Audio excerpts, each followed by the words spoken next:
mother and words that truly represents me. I am a person of compassion, confidence, integrity, and collaboration.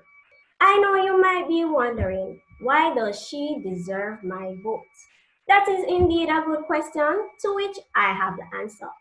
If I am selected as Region 4 Vice President, I will execute two tasks, namely revamping of local student council and strengthening regional collaboration. Revamping of local student council. Student council bodies that are not performing up to standard will be worked with closely. This will involve visitation, where the executive members transported by the youth empowerment officers will train these counselors.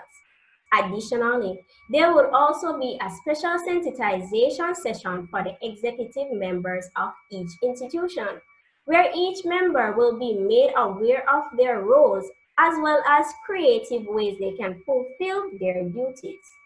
They will receive a student council kit, which will have all the necessary information needed for the student council body to be effective and efficient. Finally, strengthening regional collaboration. To facilitate a more effective, consistent regional body, we will institute the submission of monthly report by each student council body. This will include concern that arose, the activities the student council participated in, along with the names of the councillors who were present. The regional executive will then submit feedback in an effort to improve operation at each local level, as well as to brainstorm more ways the region can collaborate. Also, to give ideas as to how they can garner additional funds that will help procure resources that will uplift their resources. At the start of my speech, I told you that leadership is defined by results. This is how Region 4 can move to higher heights. Therefore, on July 23rd through 27th, vote Dahlia Johnson as your Region 4 Vice President.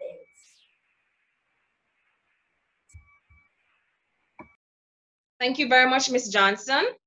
Now we will commence your Q&A section. Remember, it's 3 questions. I will ask them. You will answer, ask another, and so forth. Let's begin. First question.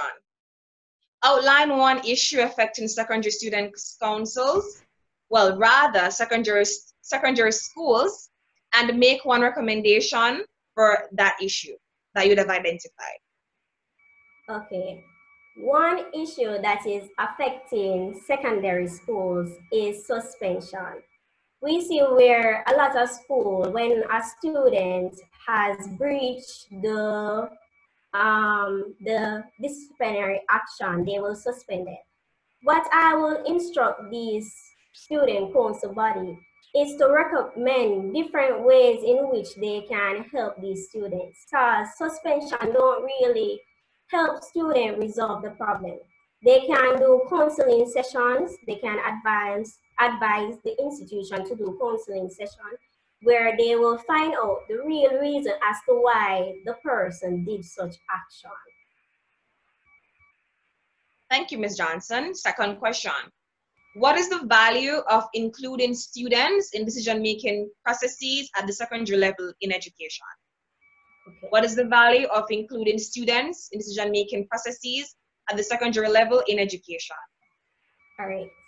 The value of including students in the secondary level with decision-making is that the secondary institutions are really catering to them. So how can these staff members, how can these administration knows that they are reaching out to the students if they are not receiving feedback? Therefore, if student council, if the students are involved in decision making, they will know how well they are doing and they will know what changes they can make to make the students gain knowledge and understanding. Okay, thank you so much. And your final question. What is your vision for your region, Ms. Johnson? All right. My vision for my region, as I stated in my manifesto, is strengthening regional collaboration. A lot of times my region do start off with a boost. They start off wealthy, they start off strong. However, as the year go by, they start to decline. Therefore, I want my region to maintain that high boost throughout the entire year and even more further. The way in which I will do that is to work very, very closely with these institutions, not only the institutions that are doing well, but those who are not performing up to the standard that they are to. So I will work very, very closely with them. I will ensure that the student council learners are doing their